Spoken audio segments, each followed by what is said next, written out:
How does a man come back from defeat so crushing it should have ended his career and instead turn it into the single most brilliant military reversal of the ancient world? In 48 BCE, Julius Caesar had just been routed, starving, outnumbered, surrounded.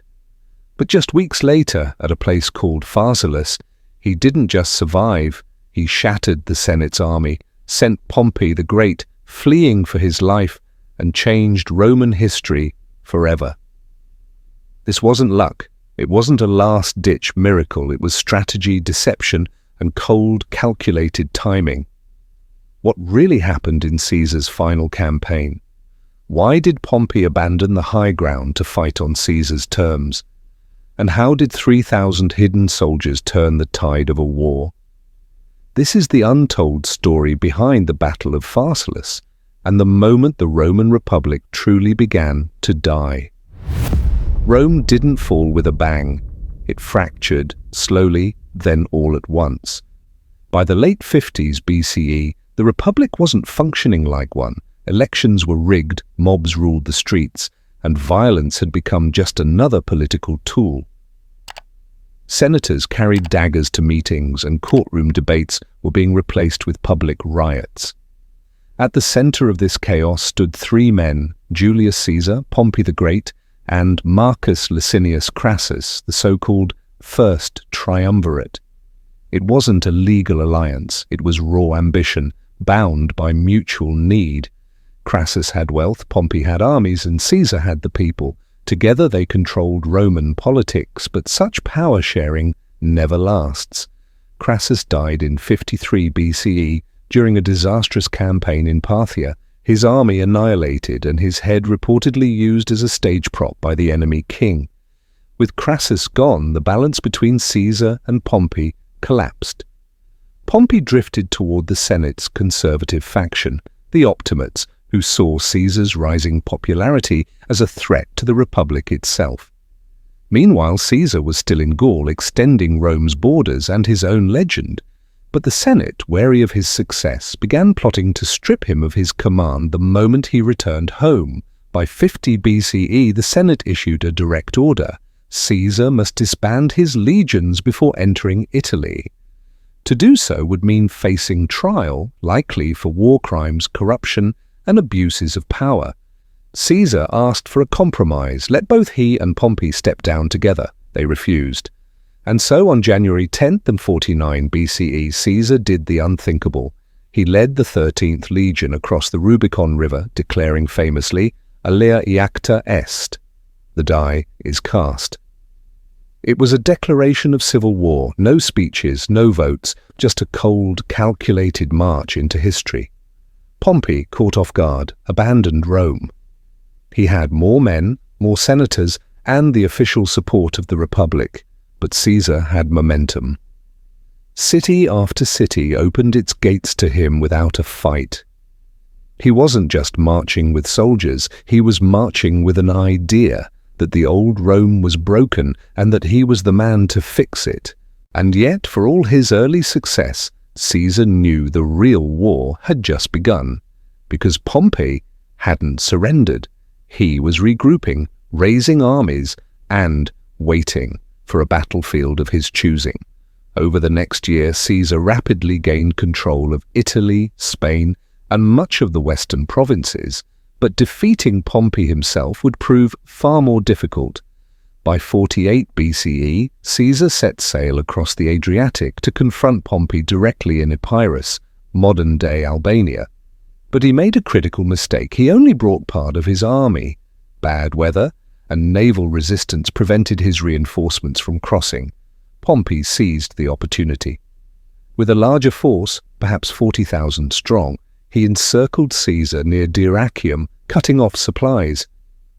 Caesar's men were starving. He built defensive lines to protect his weakened camp, but Pompey broke through, forcing Caesar to abandon the siege and retreat. For the first time in the war, Caesar was in serious danger of total defeat. Many thought this would be the end of him. Even some of Caesar's own officers begged him to surrender, but he didn't. He led his army inland, deep into Thessaly, to regroup and gather supplies. It was a risky move, isolated, pursued, and outnumbered, but it gave Caesar the breathing room he needed. And Pompey? Instead of marching back to take Rome, he made a critical choice. He chased Caesar into Greece.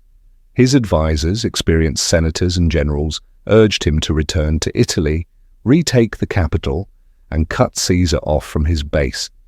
But Pompey wanted a final, decisive battle. He wanted to crush Caesar and his illegitimate power, so he followed, and that decision would change the course of history. By August of 48 BCE, Caesar's army had regrouped in central Greece, near the town of Pharsalus. Pompey arrived soon after with a larger and better supplied force. Caesar had around 30,000 infantry and just 1,000 cavalry. Pompey had over 40,000 infantry, backed by a massive 7,000-strong cavalry force, many of them elite Thracian and Gallic horsemen. From a strategic standpoint, Caesar was in a terrible position. His men were exhausted, running low on food, and badly outnumbered, especially in cavalry, where Pompey had a 7.1 advantage. Pompey camped on the high ground and refused to give battle for days.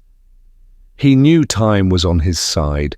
Caesar's men were hungry and vulnerable. The longer he waited, the weaker they would become. Caesar, on the other hand, couldn't wait forever. He needed to draw Pompey into a fight, but on his own terms. So in a bold psychological move, he began dismantling his camp, signaling that he was planning to march away in search of supplies. That's when Pompey finally made his move. On the morning of August 9, 48 BCE, Pompey's army descended from the hills and took formation on the plain of Pharsalus. He placed his cavalry on his far left flank, opposite Caesar's right, and ordered them to prepare for a devastating flanking maneuver.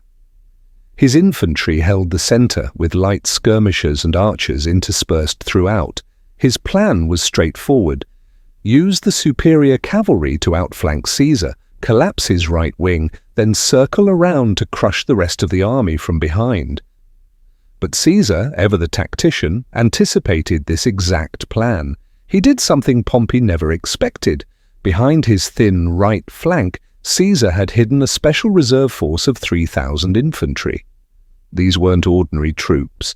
These were hand-picked veterans trained for a single job: counter the cavalry. As Pompey's horsemen thundered towards Caesar's right, the 3,000 infantry surged forward, not with spears aimed at horses, but at the faces of the riders. Brutal, surgical, and completely unexpected. The cavalry, confused and under attack from below, began to panic, then collapse. Within minutes, Pompey's entire cavalry force was in retreat, and the disaster only escalated. With the cavalry gone, Caesar's hidden reserve moved quickly, attacking the archers and slingers behind the front lines. With no protection, they were wiped out. Caesar now ordered his third line of infantry, held in reserve the entire time, to move in. Pompey's army, already disoriented and now flanked on its left, began to break. What had started as a strategic cavalry maneuver had turned into a full-blown rout. As Caesar's legions advanced, Pompey's center disintegrated. Many of his men threw down their weapons and fled. Others fought desperately, only to be surrounded and cut down. The battlefield turned into chaos. Pompey, in shock, left the battlefield without giving a single order. He returned to his camp, sat in his tent, and said just 5 words: "To the camp. All is lost." Caesar's forces stormed the enemy camp, capturing thousands. According to ancient sources, between 6,000 and 15,000 Pompeian soldiers were killed, and more than 20,000 were captured. Caesar's losses, fewer than 4,000 men, mostly from earlier engagements. The Battle of Pharsalus wasn't just a military defeat, it was a political earthquake. The Senate's army had been annihilated. Its champion, Pompey the Great, was on the run. Pompey fled across the Mediterranean, hoping to find sanctuary in Egypt, where he had once installed Ptolemy I on the throne. But the boy king saw an opportunity. Wanting to curry favor with Caesar, Ptolemy ordered Pompey's assassination. On September 28th, Pompey was stabbed to death as he stepped ashore at Pelusium. His severed head was presented to Caesar days later. According to multiple accounts, Caesar wept. Despite everything, Pompey had once been his friend, ally, and even father-in-law. Caesar entered Egypt not just as a victor, but as a symbol of Rome's new order. He would go on to entangle himself in Egyptian politics, supporting Cleopatra VII. But that's another story. Back in Rome, Caesar offered pardons to many of his former enemies, including Marcus Junius Brutus, a senator who had sided with Pompey. In doing so, Caesar believed he was building reconciliation, but Brutus would later become one of the leading conspirators in Caesar's assassination. The Battle of Pharsalus wasn't just the turning point in a civil war, it marked the death of the Roman Republic. From that day forward, Caesar's rise was unstoppable. Though more wars would follow, the outcome was clear. Rome would no longer be ruled by senators and laws, but by one man, a dictator, a tyrant, a visionary, or all three. Pharsalus taught the world that loyalty can outweigh numbers, that genius can overcome power, and that the seeds of victory often carry within them the roots of betrayal, because just 5 years later Julius Caesar would lie dead at the feet of the Roman Senate, killed by the very men he had once spared.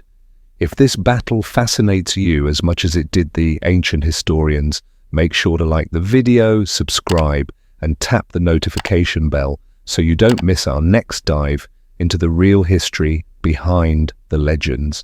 Because history doesn't end at Pharsalus, it only gets bloodier.